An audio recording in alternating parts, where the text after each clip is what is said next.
Hey guys, James here. I'm just doing a quick update with the freshwater 75-gallon tank. This is like 4 or 5 days after the tank has been relit, reheated. It suffered 12 days of 36 degrees, or around that temperature. I mean, it just kept dropping in that area. The Bulldog Pleco, as you can see, he's doing fine. He's been pretty active through most of this. I don't know. I guess they're just a strong little Pleco.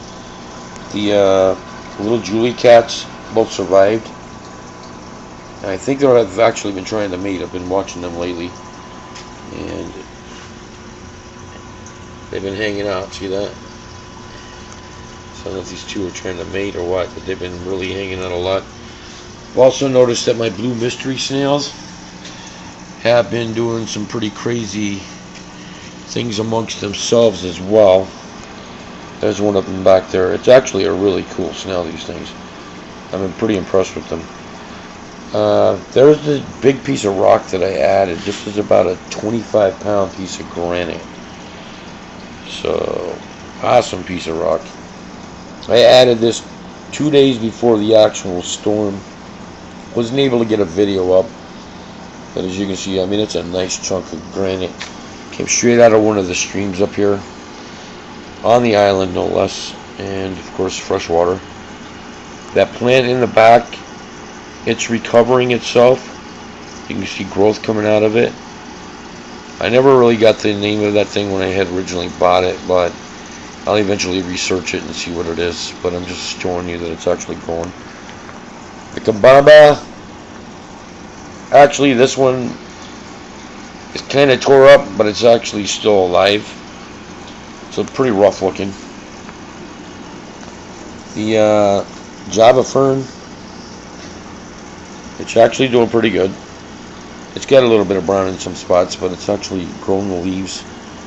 Pretty crazy. I guess it was searching for light as it was going. This Kabamba plant is actually doing really well. I had chopped the top, I guess about 4 days before the actual storm hit us. So that piece is actually surviving as well. The grass kind of turned a little bit brown. I trimmed a lot of it off. So there's a lot of little new shoots coming out of there. The Java moss, same thing, it turned a little brown. So I did a little bit of trimming on it. So now it's looking pretty decent. It's getting back to its green. And the same with up here on top. It's got a little bit of brown, but I cut most of that stuff off, so it's alright. This new little plant, and for some reason I ended up getting blackbeard algae, just to tell you. I don't know how, unless it's just the nitrate level had gone up. I've done a couple of water changes. I didn't do a water test yet, but usually high nitrate is the reason that you end up with blackbeard algae. So I noticed a lot of these leaves are getting the same issue. This little grassy plant right here is actually doing really well. These plants, you can see the algae growing on the leaves.